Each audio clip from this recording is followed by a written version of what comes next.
Thank you, Madam Chair, and thank you for your leadership in calling this hearing.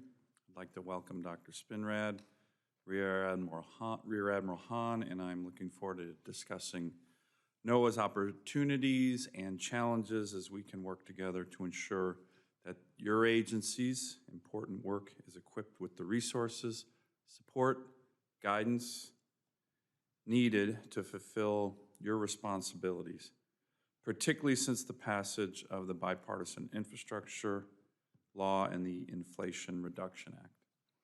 I always emphasize the importance of having federal officials come from Washington, D.C. to actually see the great state of Alaska firsthand. And luckily for both of you, you have been there, and it wasn't just to fly in. I appreciate the time that both of you have spent in Alaska. I look forward to hosting you again in August as we celebrate the NOAA Ketchikan Port Facility completion and the return of the NOAA Fairweather vessel to its home port in Ketchikan. Rear Admiral Hahn, thank you for coming to the groundbreaking ceremony for the facility 2 years ago. The home porting of the Fairweather in Alaska is an important achievement that has been the goal of the Alaska delegation for years. Alaska has more coastline than any other state. Indeed, we have more coastline than the rest of the lower 48 states combined, and we need ships taking residency in Alaska to support sustainable management of our oceans and ocean resources. Dr. Spinrad, it was a pleasure to have you in Juneau last August to talk about issues such as the Marine Debris Foundation established under my Save Our Seas 2.0 legislation, which was signed into law almost 2 years ago. What CRS called the most comprehensive ocean cleanup legislation to ever pass the Congress. Thank you for your work serving as a member on the Marine Debris Foundation's Board of Directors. As you know, the search is underway for an executive director right now.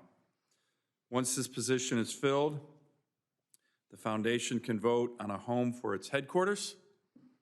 I hope it will be Alaska. I look forward to continuing to work with you on this and seeing how the foundation and the rest of the Save Our Seas 2.0 Act can be implemented and work in tandem with the NOAA Marine Debris Program in the future. Of vital importance to Alaska are our fisheries. Approximately 2/3 of all the nation's wild seafood harvest comes from my state every year. 2/3. We are the superpower of seafood for America, generating billions of dollars in our economy and tens of thousands of jobs in my state for my constituents. Key to this harvest continues to be funding and support for fisheries surveys in Alaskan waters so that we can sustainably manage our fisheries with the best available science. We believe we are the most data-driven, best managed fishery probably in the world, and I am a strong advocate for maintaining good science and good data and investing in applied research at NOAA. Now, speaking of bad data and bad science, the Washington-based Wild Fish Conservancy, an extreme NGO, filed a lawsuit against the Southeast Alaska Chinook salmon troll fishery, claiming that salmon harvest in Alaska kills southern resident whales in Puget Sound, hundreds and hundreds of miles away. This lawsuit defies logic, it's frivolous, and it threatens the livelihoods of our small boat Southeast Alaska fishing communities.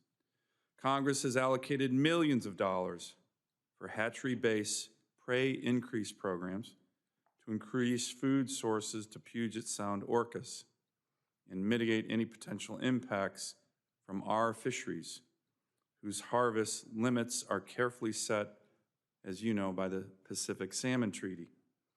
I thank the National Marine Fisheries Service for joining the state of Alaska, the Alaska Trollers Association, and me and my two congressional colleagues in an amicus brief in the appeal for this ridiculous case.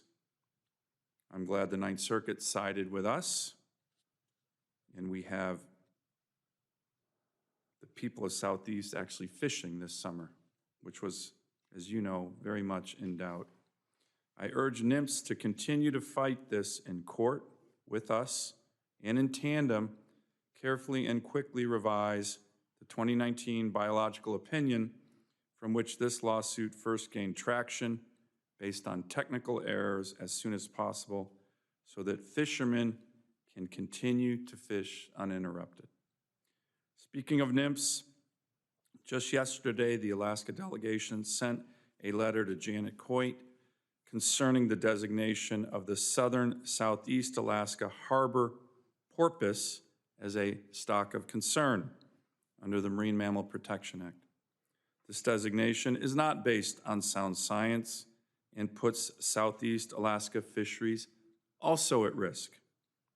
I call upon NOAA to conduct updated research on harbor porpoises and their mortalities from fishery interactions before finalizing any stock of concern designation.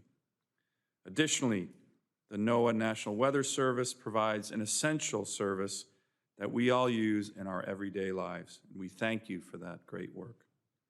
It is of vital importance to Alaska, where inclement weather is a huge challenge, increasingly so as the climate shifts.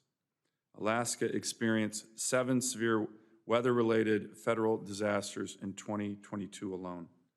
I'm committed to ensuring that the funds are effectively allocated to the National Weather Service. NOAA received a historic level of funding last Congress. The bipartisan infrastructure law appropriated nearly $3 billion to establish infrastructure for coastal resilience, habitat restoration, and weather forecasting through 2026. The Inflation Reduction Act appropriated $3.3 billion to NOAA.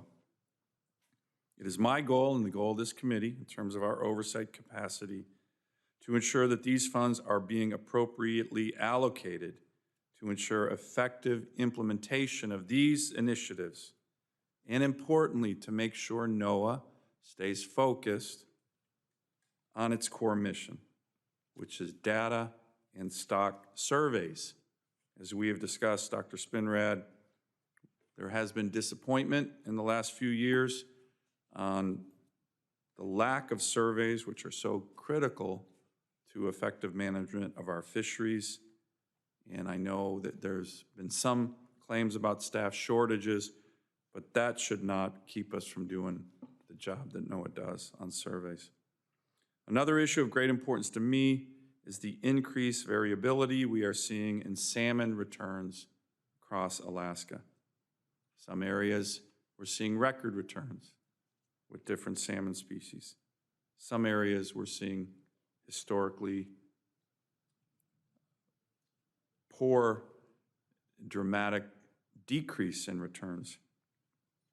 My Alaska Salmon Research Task Force Act, that was signed into law at the end of last year, established the Salmon Research Task Force for Alaska, which is required to review existing salmon science in Alaska and identify salmon research priorities. It is critical that a robust science plan is developed to support and better understand the salmon populations that my constituents depend on, particularly along the Yukon rivers, the Kuskokwim River, Kenai River, where the returns of king salmon have been very dramatically reduced. As I've highlighted, there are many issues under NOAA's jurisdiction concerning Alaska and our country, but probably more under Alaska than any other state. We need to strategically invest so that our needs are met in the future. I look forward to the discussion concerning NOAA's oversight today, and I want to thank you again, both of you, for being here. Thank you, Madam Chair. want to go to the issue of surveys. And as you know, this is a really big deal for my state. And it's interesting because we're trying to always get you more money for surveys, more data, more science, which we think is critical to maintain healthy fisheries. And it's the core mission of NOAA. And yet, I meet with our fishing community on a very regular basis. Recently, just out in Bristol Bay a couple weeks ago. And once again, they have emphasized that NOAA continues to fall short on the needs for surveys in Alaska. It's something that I've discussed with both of you, that I've discussed with Janet Coit as well. And it's a frustration because it's the core mission of NOAA. It's core mission. And when I see all this funding coming to NOAA, and we're going to talk about some of the other funding, and you're not getting the surveys done, I'm kind of like, well, wait a minute. You got all these other things you talk about. Your core mission is data science for surveys. So, for example, during COVID, you did one survey. And as you know, Dr. Spinrad, when you miss a survey, it's a big deal because then you can't build on what happened the previous year. So you get behind and behind and behind. You did one survey during COVID. The state of Alaska did all its surveys. So there was this, well, we can't go, COVID, it's dangerous. I was disappointed by that. So what I'd like to get from you is a plan to make sure you're doing full, robust surveys for our fisheries. And like I said, probably the best managed fishery on the planet Earth. Not a lot of places can claim that. We do it in conjunction with you, and we've always viewed you as partners. This is, again, our coastal communities begging NOAA for more surveys and data, and we're getting you the money. So can you commit to me to support and expand your current survey efforts in Alaska to support our fisheries, and then have contingency plans to ensure that fishery surveys occur as scheduled? So for example, if you have staffing needs, and I know that's been an issue, and I understand that, but to not just say, well, we have staffing needs, therefore we can't do the surveys, to have plans to address this. This is an issue I've raised with every NOAA administrator, and it's frustrating because we're trying to get you the money to do your core job. And some people, a number of people, important people in my state don't feel you're doing that. Can I get a commitment from both of you on this? And maybe you want to unpack some of my comments, and if you disagree, please let me know. But there is a huge frustration in my state on the lack of surveys, which is your mission, core mission, which you should want to do. Dr. Spinrad? Yeah, thank you, Senator. And let me start by thanking you for the appropriations that you alluded to. Certainly the 22-23 appropriations, the increases in appropriations. On top of that, the IRA investments provide historic NOAA funding by any measure. Roger that. I'm going to make a couple of comments, and then I'd like to ask Admiral Hahn to talk about workforce and fleet readiness, consistent with your question. We're required to assess 200 stocks every year. This year, we've already conducted 147 surveys, and we're on track to do 213 this year. So I think the statistics you cited were compounded by issues like COVID and workforce.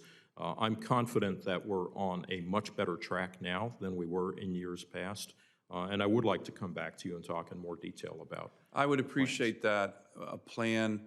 Look, I know you have all the different surveys, but again, we're the place in America, in the world, that is an enormous consumer of your surveys.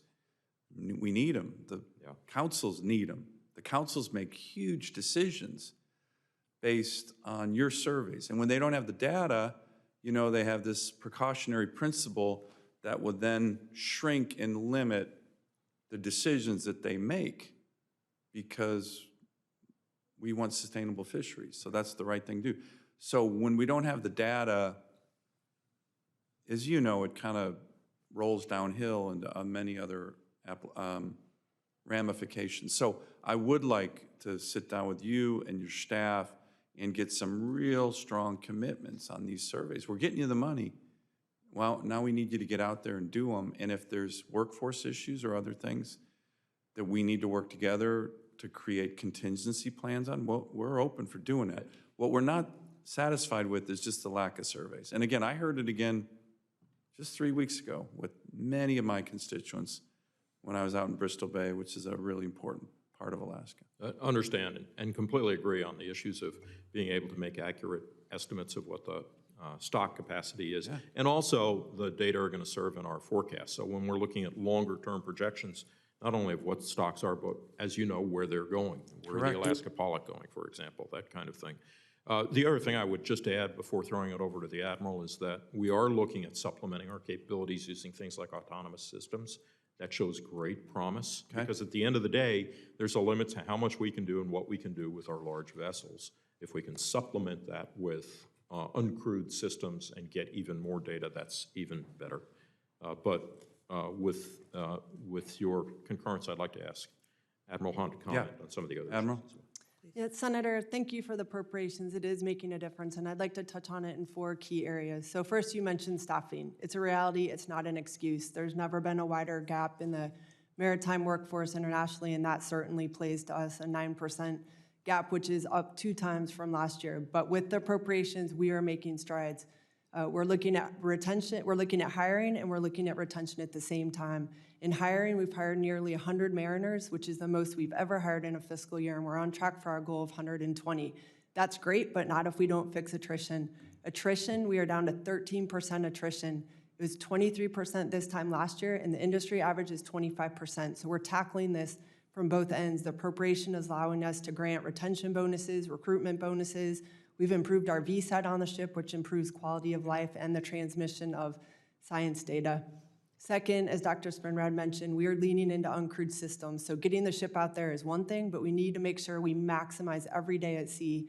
So right now, as I mentioned, we have a DRIX uncrewed system operating from the Dyson specifically for pollock surveys. They've done over 20 launches to this point, and while they're still evaluating the data, it definitely looks like a useful tool as other uncrewed systems have been. So we're looking to increase the complement of the ships to maximize the data collection while we're out there. The funding that's been provided for facilities is absolutely critical. So finishing that facility in Ketchikan, we've owned it 14 years. We've never operated from there. Being able to operate from there, not just for the Fairweather, which is home ported there, but for all of our ships that pass through there, as well as Coast Guard partnerships, working in conjunction with them. It's critical to have that home port for our ships and for our missions so we can base from there. Fourth, in the Inflation Reduction Act, it enabled us to award the contract for those 2 new survey vessels, those charting and mapping vessels, to make sure we can provide safe navigation for all of the maritime industry up there. In addition, it provided funds for the Dyson midlife. So we have 5 fishery survey vessels, as you're well familiar with. The first one, the Dyson, will be due for a midlife in 2026, I believe. And so the funds in IRA will allow us to do the midlife on that vessel and extend the service life of that vessel. So we are also tackling maintenance. I will tell you that's been a consistent, persistent effort since 2018, and we're making significant strides. For example, we'll have our first industry day ever in the first week of August, and we have 50 vendors that will attend. That's shipyards, that's maintenance people. I'm going out and meeting with the shipyards. I'm meeting with the maintainers. I'm meeting with everyone involved in that cycle so they understand what we need to make sure that we are ready to meet the biological window and get the data that you need. I understand I've had the opportunity to spend the first 2 years of my career as a Corps officer on the Miller Freeman. You probably remember that ship, doing pollock surveys, and I really gained an understanding of the importance of that data and how the communities in Alaska depend on it. Their survival depends on it. And so I'm very familiar with it. I spend every day making sure we can get better and show up for the surveys we need to do. Our job is to mitigate risk, get out there and collect the data. So we're absolutely making strides in that, and we will continue to improve and do better. Well, thank you, and I do want to follow up with some more details on this and contingency plans and ops in the event that we can't get through some of these workforce shortages. Thank you, Madam. Thank you, Madam Chair. Dr. Spinrad, I want to go to another area that is a frustration. We've talked about it a lot. It's the Pacific Coastal Salmon Recovery Fund. And there's $1 billion for covert programs in the infrastructure bill, numerous habitat restoration programs. There's going to be about $300 million largely going to Washington State, about almost $500 million to other habitat restoration and fish passage programs, which will largely benefit the lower 48. The real salmon challenge in America right now, though, is happening in Alaska. And as you know, we have very different challenges there. We have nearly pristine habitat in Alaska. So the habitat programs where you focus a lot of your money, they don't really apply that much to us. And no offense to the chair, and I know this is a concern of hers, but I don't want to see the Alaska becoming like Washington State before we can get federal support for crashing salmon stocks that have to be listed as ESA species. This is particularly an issue with Alaska Native subsistence users who depend on salmon for food security, culture, heritage. It's very important. My wife's family has a fish camp on the Yukon River. Her family's been fishing that for thousands of years. They've been able to fish in 3 to 4 years. Some Alaska tribes have been told that they would fare better in the pack surf program if Alaska had some ESA-listed salmon stocks. That's been told by your staff. That is not where we want to go. It seems almost crazy that you say, if you want the money to help on this, you got to get to the point where your salmon declines have crashed to such a degree that will help you once you're listed in the ESA. It just seems nonsensical and really frustrating. But that is some of the messages that my team and I and Alaskans and Alaska Natives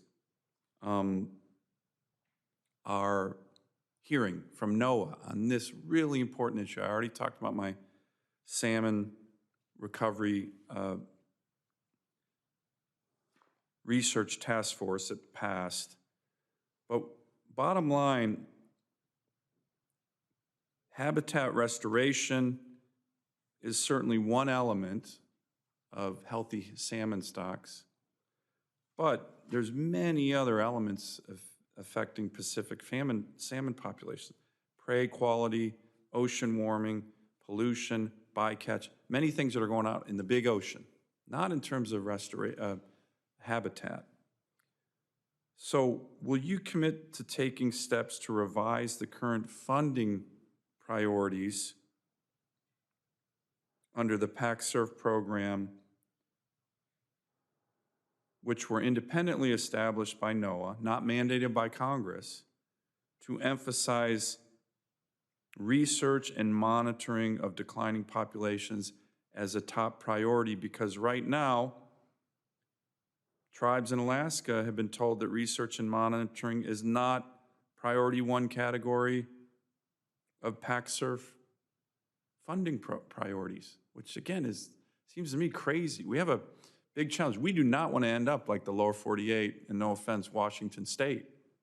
We want healthy salmon returns all over our state, and yet we can't seem to be getting NOAA to help us with funding unless we come to them saying, look, we're already at ESA listed species, therefore you guys are then saying, so we can help you. Do you understand the problem? It's a huge issue. I know I raised this with you in Juneau when you were there, but the frustration, again, This is billions of dollars, and all seems to be going to lower 48. The big salmon runs that are still healthy in America are in Alaska. We want to keep them that way. We have challenges with some. Some are hitting records, like sockeye salmon in Bristol Bay. But the prioritization of the ability to give funding to help on this seems to be very lower 48 focused to salmon species that are already decimated. We don't want our salmon species decimated in Alaska, but we can't seem to get you guys to prioritize that kind of funding. Can you comment on that and commit to me to revising the current funding priorities under PAC-SURF? So thank you, Senator. The interesting thing right now with respect to salmon research and getting a better handle on what's happening to salmon in the Pacific writ large is that we have the benefit of having not just the appropriated funds through the for example, FY24 appropriations that we're asking for, but we also have the BIL and IRA funds. And when you look at all of that, there is plenty of opportunity for conducting research, conducting management improvements when we look at how we manage the BIL and IRA funds, some of which are through PAC-SURF, I would also point out. I do want to say, though, that, and the experience I had in going up to Alaska, talking to the tribes who are dealing with the decimation of the Kuskokwim and Yukon River salmon populations at the same time, as you said, that we're looking at what's happening in Bristol Bay, and the question of how much of that is, in fact, a bycatch issue, how much of that is perhaps related to climate-related effects in the North Pacific, has resulted in extensive increases of activity in our Alaska Fisheries Science Center on understanding. One of the aspects of research you didn't mention is the genetics aspect to allow us to get a better handle so that we can manage. And the Science Center in Juneau's doing that's right. extraordinary work in that regard. And that's how we're going to make some clear decisions on if we have to address bycatch issues, it's going to be based on the best available science. If this is in fact a climate signal that we're seeing in terms of the impacts on the salmon populations, especially in Kuskokwim and Yukon rivers, then we're going to have to take different management approaches. So we have to get the resources into the research activity, and I think between the appropriations, BIL, and IRA, we are doing that. Well, respectfully, I feel that, and a lot of my constituents feel that, the funding priorities, particularly in PAC-SURF, are prioritized in areas that don't benefit our state because we don't have ESA-listed salmon. We don't want ESA-listed salmon. That's the whole point. And we are getting the message from some in NOAA, well, wait till you get listed and then we'll give you money. That's nuts. That's not what we want. And you shouldn't be sending that message. So I'll have more questions. I know the chairman wants to speak as well, but it's a huge issue for us, as you know, and it's a continuing frustration. Thank you, Madam Chair. Dr. Spinrad, I just want to kind of go back to the last 2 points, just very quickly. Again, on my Alaska Salmon Research Task Force Act, if you can commit, as we're implementing that, to work with all the key stakeholders. NOAA obviously is going to play an important role on that critical piece of legislation. As I mentioned in my opening statement, it's just really focused on, hey, what exactly is happening with regard to some of these really important salmon runs, Kuskokwim, Yukon, Kenai, primarily the king salmon runs, and how do we address that? What's the research shortfalls, and how do we bring federal dollars to bear on addressing that? So can I just get your commitment to work with us on that? I know you already have given it to us, but I just want to finish up the last conversation. Yeah, I do want to commit to that. And I would say that, as you well know, the applications of research to the seafood issues writ large in Alaska. I mean, we can talk about snow crab, we can talk about any number of different applications. Right, it's not just salmon, you're correct. I mean, the crab, yeah, that's obviously another big one. And then another quick one, we were talking about workforce. You know, I've raised this with every NOAA administrator since I've been in the Senate. I do want a commitment. One thing that I've seen over the years, I think you're working on it now, but I just want you to stay focused on it, both you and Admiral Hahn. You know, what I've seen over decades was kind of this migration of NOAA staff, NOAA scientists who have Alaska-focused missions, right, they kind of migrated to the lower 48. The Fairweather was an example of that. Washington State has the Alaska Fisheries Research Center in Washington State, right? You wouldn't put the study of the Grand Canyon in Illinois. So I just want you to stay focused on when it's an Alaska-focused NOAA mission, the people of NOAA and the scientists, in my view, should be based in Alaska. Let me give you one example. Several years ago, I met with your marine debris director for the Alaska Marine Debris Program from NOAA. Great. Met with me in Anchorage, had a great meeting with him. I said, where are you based? Thinking he was going to say Juneau or, oh, I'm based in Seattle. What? You're the head of the Alaska Marine Debris Program for NOAA. Why the hell are you based in Seattle? So can you just commit to me to keep a focus on, if it's a NOAA mission primarily related to Alaska, those people should be in Alaska. Would you agree with that? And can you commit to me on that? Because I know I've raised it with every NOAA director. You'd be amazed at how many NOAA scientists and employees who have a NOAA Alaska focused mission who don't live in Alaska. I don't think any other state would tolerate that. And I know you're working on it, but I just want to raise it in this hearing because it has been a frustration of mine and my constituents.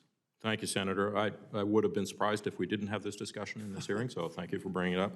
I mean, come on, it's a legit issue, right? And I also point out— wouldn't want to have the NOAA Great Lakes expert in Florida. You used a phrase in your opening statement about ensuring mission accomplishment, ensuring that we do what we need to do for our mission. That, to me, is of primary importance.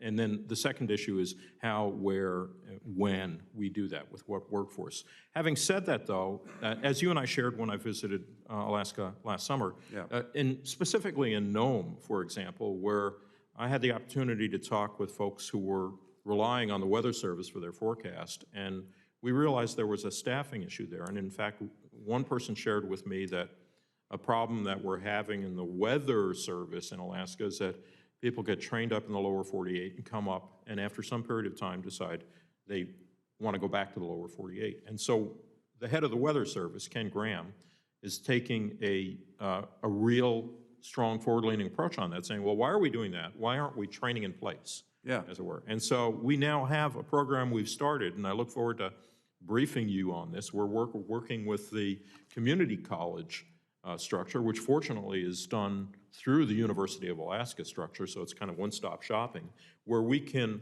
train up, especially some of the Alaska Native tribal members, and get qualified meteorologists, forecasters in the weather forecast offices in Alaska. I think that's one step.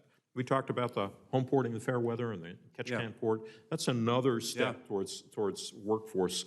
The third, I would say, it's small, but I think we're going to see significant consequences of this. Admiral Hahn indicated that we have worked very hard with Northcom to place a NOAA 06 as a liaison with Northcom, and my intent is that that be a particular focus on ALCOM.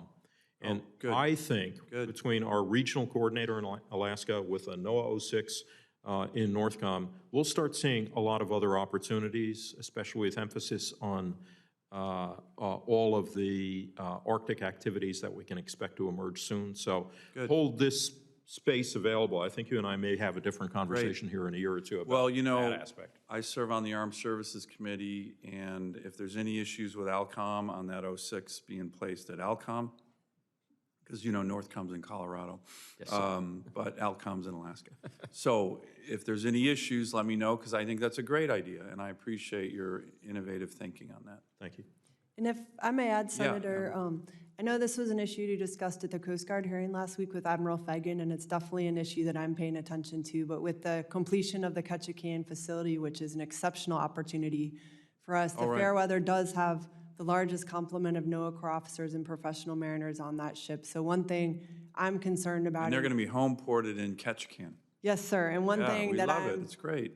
paying close attention to is just access to affordable housing, healthcare, dependent employment. That will influence decisions for people to base their dependence there. So that's Well, one look, thing. these are the issues that we're more than willing to work with you on. As you know, I had to pass legislation, a federal law, to make it so NOAA and the federal government could accept funding from the state of Alaska to help build the NOAA facility. That's how motivated we were to help. State of Alaska, our legislature appropriated dollars, and the feds said, we can't take your money. Okay, well, we passed a law to say, oh, now you can't take our money. So we're more than willing to pull our fair share into those kind of issues, housing, other issues that make it more attractive. We know that, you know, being in Alaska, there are some of these challenges on cost of living and things like that are challenging, but we're more than willing to do our part. The state is, and I think we proved that on the NOAA Thank you for that. facility in Ketchikan. Thank you, Madam Chair. Dr. Spinrad, over the last 2 years, the nation's 8 regional fishery management councils developed the first synthesis of conservation areas in federal waters of the United States, identifying hundreds of conservation areas covering more than 72% of federal waters. The purpose was to provide an in-depth examination of existing fishing gear restrictions and a clear, robust methodology to facilitate inclusion in the administration's American Conservation and Stewardship program. The council's report, and I think you guys supported that, is that their conclusion is that fishery management measures through the existing regulatory process, that's the Magnuson-Stevens Act councils, can directly result in improved conservation outcomes that benefit fisheries, work with you guys with data and science, benefit fish populations and other marine species and habitat, and can be responsive to changes in the ecosystem or populations that warrant conservation, which is the whole point of the council process in the MSA. 2 questions for you.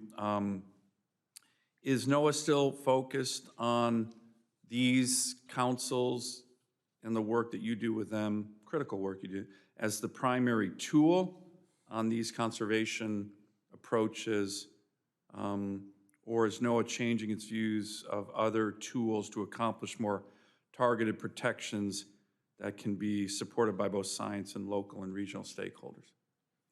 The councils, by law, of course, are a critical tool, and they are a key component in our ensuring a balance of fisheries management and conservation.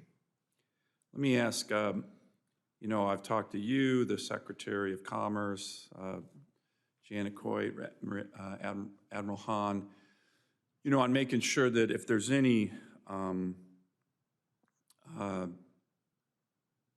sanctuary designation, it comes from stakeholder input, not some kind of top-down, you know, driven by certain special interests. Dr. Spinrad, I appreciated your recent letter regarding the marine sanctuary proposal in Alaska, the April 8th hearing that I think you got a lot of, and again, I appreciate you guys having that, but I think you got a lot of stakeholder input, which was the whole point of that hearing. And your letter led me to believe that NOAA is not pursuing the scoping project to designate the sanctuary in question from your letter. Can you confirm that is the case right now? Yes, I can confirm that we have no plans to initiate the designation process. Great, thank you. Let me turn to another issue that you guys have, in my view, done a really important job at, and I want to do a particular shout out to Ryan Wolf of the NOAA team. And this is something that's very unique to Alaska, but so important to my constituents. And that's NOAA's support and work with, over the years, decades really, the Alaska Eskimo Whaling Commission and the Aboriginal subsistence whaling issues at the International Whaling Commission at the IWC. As you know, these subsistence hunts are an enormously important part of the culture and heritage of the communities on the North Slope and in the Northwest Arctic part of Alaska that undertake this important activity, which they've been doing for literally tens of thousands of years. I just want to make sure to get your commitment from the head. No issues right now, but that NOAA will continue to work with the AEWC to address the different impacts on subsistence whale hunting and work with the IWC. As you know, we had this huge success in the Brazil IWC meeting in 2018. Ryan Wolf, again, played a critical role. My team was actually down there in Brazil with you guys at the IWC meetings. But I just want to make sure that you, from the top here, continue to commit to working with these great Alaskans, great Americans, our whaling captains. And it's something that's real special. It's hard to explain sometimes. I've literally explained this to presidents, to secretaries of state. Hey, we have a culture here that's really important. You guys get it. You've been great. I just want to get your commitment in this hearing on those issues. Thank you. As somebody who enjoyed Muktuk with the mayor of the North Slope Borough, I can tell you that I have personal experience with the community of subsistence hunters and fishers. We are committed to support the needs of the indigenous hunting and fishing communities. As you know, we've gone the extra mile in some cases. We created a specific product for the walrus hunting community, the Sea Ice for Walrus Outlook product. So yes, that's evidence of our approach that we will support those activities. Great, thank you. Just going to excuse myself to vote in another committee, and Senator Sullivan will take over the gavel and close out the hearing when he's done with his questions. Thank you again for your testimony. Thank you, Madam Chair, very much. Let me turn to the issue of hydrographic surveys. Where are we on the Hydrographic Services Improvement Act, which was included in the Coast Guard reauthorization bill and really tries to get NOAA to finish and update its hydrographic surveys? Of course, you know, Admiral, it's a big issue in Alaska because most people would be surprised there's a lot of places in Alaska that aren't mapped, and that's dangerous if you don't know where the reef is in the middle of the ocean or things like that. Where are we on that, and can you provide an update to the committee? Thank you for the question, Senator Sullivan. I can come back to you with a specific get back of where we are on executing that plan, but I can say the award of the 2 new charting and mapping vessels 2 weeks ago tomorrow was absolutely critical to make sure that we have that capacity. In addition, we are leaning into uncrewed systems with the current vessels that do that work, and it will be a core complement of the new vessels. So again, maximizing every single day that we're at sea to make sure we're collecting as much data as possible. To your point, there's a lot that remains to be mapped in Alaska, and as the maritime commerce is getting larger, moving in new areas, it's critically important that we provide accurate navigation information. But I will provide you a get back of exactly where we are in executing that plan. Great. Let me turn to the marine debris program. And NOAA does a good job, although like I said, I would like your marine debris, your Alaska marine debris NOAA official to be stationed in Alaska. I think that kind of makes sense, but it's just me. You might want to check into that one. But this is an area of strong bipartisan support. Senator Whitehouse and I have led the efforts here in the Senate. We've made a lot of progress. It's an issue that I know both of you care deeply about. It's an issue that I think, you know, really unites members of Congress, members of the country, regardless of political party, because we all want clean, sustainable oceans. And my Save Our Seas Act and then Save Our Seas Act 2.0 goes a long way in addressing some of these challenges, and not just domestically and from an innovation standpoint, but also internationally with regard to some of the challenges overseas. And a lot of the ocean debris that ends up on the shores of Alaska comes from Asia, comes from other countries overseas. So Can you give an update on the fully funded marine debris program that NOAA is undertaking and the implementation of the Save Our Seas 2.0 Act? As I mentioned, Dr. Spinrad, you're the chair of the new Marine Debris Foundation, which I think has enormous potential, particularly given that it, kind of like the Ketchikan Pier, can accept both public and private sector funds and has the ability to really revolutionize the way in which we're trying to address marine debris issues, particularly given the emphasis on trying to make sure the private sector innovation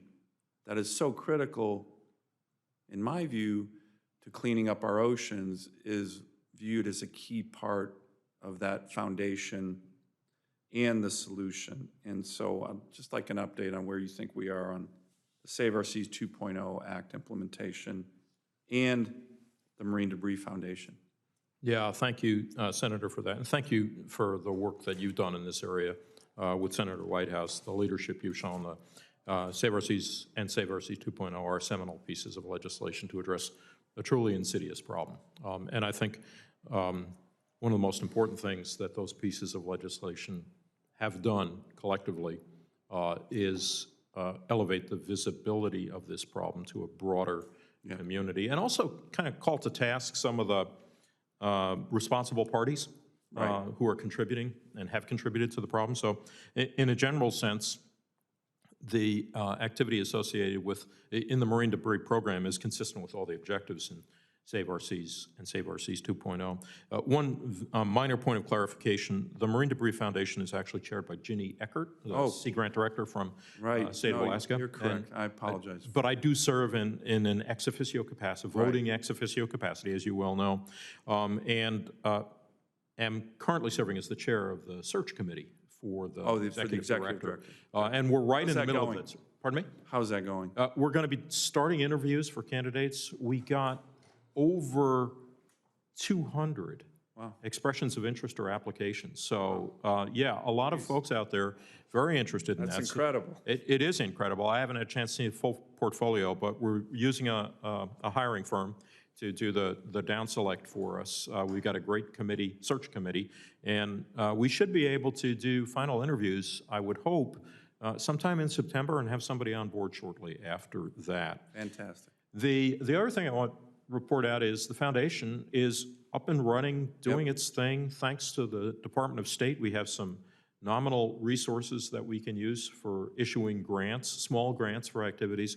And right now, I view my role on the board is to ensure exactly what the Act expresses, that there be close coordination between and not duplication of effort between the foundation and Nancy Wallace's program, the Marine Debris Program at NOAA. And so when you look at that, for example, some of the things that we tend not to focus on in our program are the upstream aspect, the manufacturing, the production, the delivery of debris through rivers and other mechanisms. So how can the foundation, in its solicitation of primarily private donors' funds, couple with what we're doing with the public funds, which is really about fate and effects, if you will, of not just plastics, but marine debris writ large. I mean, abandoned vessels are part of that program as well. So marine debris goes from the micron to the 20-meter size.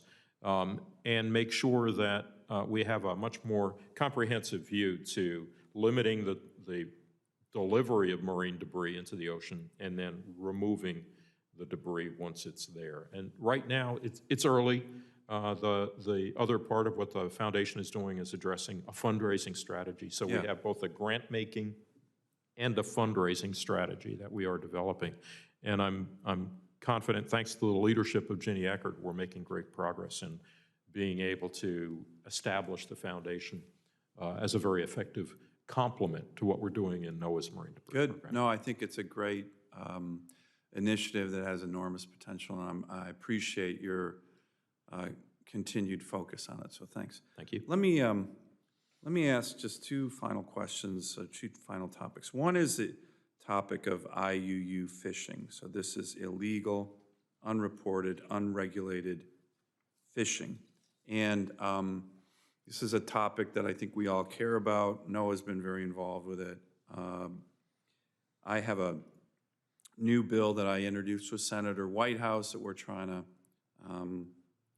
advance here on the Commerce Committee called the Fish Act, which we worked with you and the Coast Guard on to enhance the Coast Guard's enforcement capabilities and advancing international and bilateral negotiations to achieve enforceable agreements and treaties, including blacklisting offending foreign vessels from U.S. ports and waters. Now, the secret, it's not a secret that everybody knows, is the main IUU violator by far is China, with their gray fleets that they go out off the coast of Africa, Latin America, in the high seas, and in many ways ravage the oceans. And this is a problem. And it's a problem, again, that unites Americans because it's dangerous. It oftentimes involves, human trafficking and, labor issues. So I wanted to make sure, if you wanted to comment on that, NOAA was actually helpful in providing us expertise as we were working on drafting the Fish Act. But I want to make sure that it's clear, and I think that that you guys can help on this. I'm concerned that sometimes there's reporting in our own media that fails to distinguish fisheries that operate American fisheries in sustainable manners in our own EEZs, and then the foreign fleets, which are the real source of the IUU fishing violations. Over decades, the Alaska fishing industry has built an incredible brand because of our sustainable practices in partnership with NOAA. And yet, sometimes recently in media, there's suggestions that IUU fishing is occurring in U.S. waters on U.S. vessels. For example, on a recent episode of The Deadliest Catch, there was a subplot where a Coast Guard officer wrongly implies IUU fishing is occurring in the U.S. EEZ side of the Bering Sea from U.S. vessels. Can you just dispel this plot line and confirm that the focus of IUU enforcement is on foreign fleets, particularly China, and that's where the data shows that this is a problem? And any other comments you want to make on the importance of the IUU fishing issue? Thank you, Senator. This is unfortunately another one of those insidious problems. And certainly from an economic perspective, from a labor perspective, as you indicated, we have got to deal with this. So it is very much an open seas international issue by and large. Our challenge is the detection, the deterrence, and the traceability of the seafood. And so we have a small increase in the FY24 budget to address that. I would say the greatest success is going to be in the sort of all-of-government approach. So I had the opportunity just a few weeks ago to talk to Secretary of the Navy Del Toro about this. How do we cooperate? We're working with the Coast Guard about this as well. There is an interagency working group that's attending to this. As you know, there was a national security memo a year ago, June, that identified some actions along those lines. Still a lot of work to be done, but I think the elevation of this issue here in Congress as well as in the executive branch is at the place now where we're ready to start making some considerable improvements. On a policy side, there are a number of things we can do. I think we're looking at rulemaking associated with seafood import monitoring program. That's part of the solution there. So I think there's a mix of actions, collaborative activity with our our partner agencies in the federal government, and then some policy changes as well. Good. Well, I appreciate it. Admiral, do you have a view on that as well? If I may add, sir, to the point of a whole-of-government effort and intelligence, which is key to tackling this problem, there's two actions we're taking that we've seen pay significant benefits. We have a NOCOR liaison officer at INDOPACOM. Oh. And so we've seen him serve directly as a connective tissue between the different agencies of government that have intelligence and knowledge and access to information. And he's really brought those skill sets together and has informed some key decisions to make sure the right people are in the right room with all the information so that we can make traction on this issue. Assigning the NORTHCOM liaison officer is building upon the success that we've seen at INDOPACOM. We've established an MOU between INDOPACOM and NOAA, and so it enables us to directly move funds and knowledge and intelligence back and forth between everyone represented at that combatant command and NOAA, and we'll do the same at NORTHCOM. Great. Wow, that's good news. I didn't know that. Thank you very much. You know, you talk about seafood traceability issues. I'm glad to see my friend from Massachusetts is here, Senator Markey. He and I are working on those that relate to Russian and Chinese imports that we're trying to sanction. Before I turn over to Senator Markey, I have one final question. It's for you, Admiral Hahn. So again, we're really excited about the Fairweather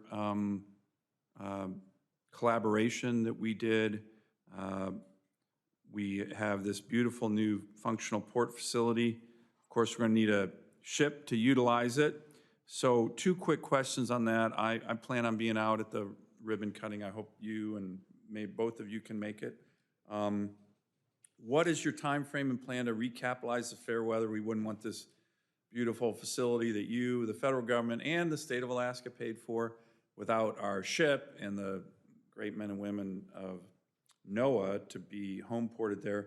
And then a second related question, you know, we appreciate the seasonal rotation of NOAA's aviation assets. You were actually talking about those earlier in Alaska.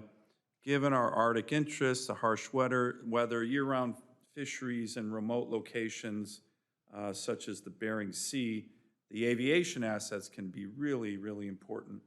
What strategies or services are needed for a more permanent NOAA aviation presence in Alaska to house not only seasonal C-130 rotations, but additional NOAA aviation assets on a permanent basis, kind of like what we're doing on the Fairweather? And if either of you want to respond to that, then I'll turn it over to Senator Markey for his question. Thank you for the question. So On both the Fairweather and aviation. Yes, sir. So we've awarded the contract that will pick up the tasking requirements of the Fairweather. I believe that ship is to be delivered in 2027, but I will get back to you with the exact date. But the period of performance has started. It's at Thomas C. Marine Constructors, which is the same yard where the first 2 ships are being built, and they've been exceptional partners. So I'm confident they're going to deliver a good ship on time. We're going to be able to pick up those capabilities that Fairweather is currently doing with even more capabilities than we see in that 55-year-old ship, as you're well aware. So we're excited to get the new ship and the new facility. We're looking forward to that. As far as the aircraft and the aircraft recapitalization plan, being able to meet the requirements in Alaska was one of the drivers, one of the gap in requirements that we identified. So specifically, we identified needing a 5th Twin Otter. Again, I had the opportunity to fly the Twin Otter, spent a lot of time flying in Alaska, which was exceptional flying, exceptional experience, but there's far more demands, and many of them in Alaska, than we can meet with the 4 Twin Otter aircraft we have. So a 5th will help us meet those requirements.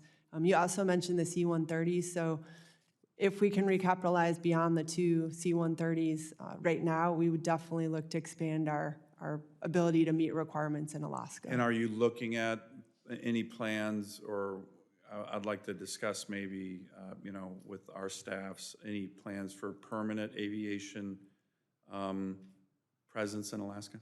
It's a good question. So during my career, we have had decentralized aviation operations. At one point, we had assets based in Minnesota, assets based in Alabama, assets based in California, and then our main operations center with Tampa. The problem that we saw is we did not meet a standardization of training and qualification, and that was a real concern as the operational commander. So we've pulled all assets back to Florida, where the Aircraft Operations Center is, so to standardize that training, that maintenance, the engineering, everything we do that makes us able to so nimbly meet those requirements. But we do base the aircraft for months at a time wherever the mission needs to be. So we spend months every year in Alaska, whether we're updating their gravimeter data, collecting protected species data, which directly reduces the uncertainty in the fishery, forecasts. We are committed to operating out of wherever we need to be to collect the data, but from a centralization standpoint, we found having one hub of aircraft operations was the best way to safely conduct our mission. Okay, well, let's discuss that perhaps later, because as you know, there's flying and then there's flying in Alaska, and you There just is. talked about it. And just ask the Coast Guard air stations in Sitka and in Kodiak. I mean, their best pilots in the Coast Guard have to come to Alaska because that's the toughest flying, and then they deploy there, they're permanently stationed there, and, you know, they become the best pilots in the Coast Guard. There's no doubt about it. And I think permanent presence provides that permanent training and operation skill set, which is what you need to operate in Alaska safely. So, Understood. thank you. Thank Do you. you have a comment on that at all? No, thank you, sir. All right, okay.